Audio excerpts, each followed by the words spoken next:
So this is my 5 things for today, and these are 5 habits crucial for home-based business people. Now, there's a lot of habits that are crucial for home-based business people. It's a lot more than 5 things, but these are 5 things that I've noticed a lot of people have trouble with, especially when we talk about people in that prosumer market who are coming up kind of from the home craft market. They're coming up, they're just starting to work out of their homes. That's what I mean by home-based business people.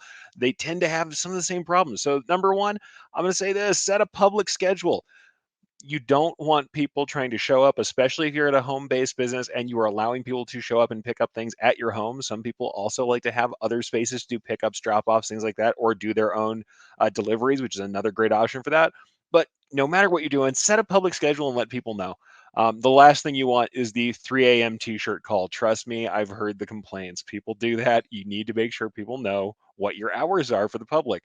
But also set a private schedule for yourself. You are going to need time off. And this is something that I know I don't do well. I'm sure that Aaron can speak to this too, because he's in the same boat. When you live close to your office, when you can walk to your office from your kitchen, then frankly, you're always on, you're always working. Make sure you set some time in the private schedule when you are not on, because you need that time to recharge. Otherwise, you're cruising for burnout.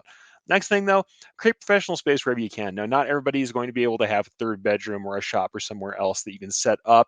If you can, it's awesome. If you can't, if you're working in mixed space, even so much as just saying before you start a shift of working to stop, set up the table or desk you're working at, get everything in order, and say, all right, here, this space right now is where I'm working.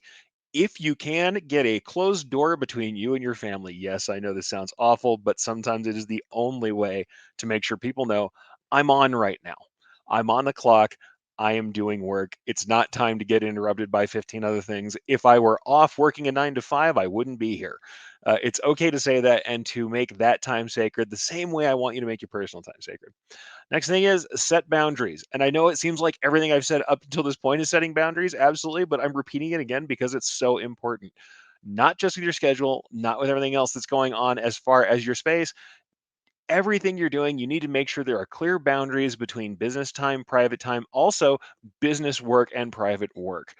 The other thing you're going to find is a home based business, people may not take you seriously about this stuff and they might try and get in on your time, get in on your work, or ask for a lot of discounts, treat you like it's still a hobby when you're working to make it a business. People who respect the business that you're doing are going to respect your pricing, are going to respect your work, and are not going to infringe on that.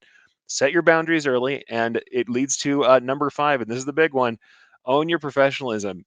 The instant you start doing this seriously, you take your time to make this a business, the instant you're actually charging for your work and you're doing it well, you are a professional right now. The work you're doing, if it's being paid for, is worth what it was contracted at.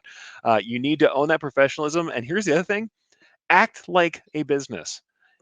You don't have to apologize for yourself being home based. You don't have to apologize for yourself as a startup.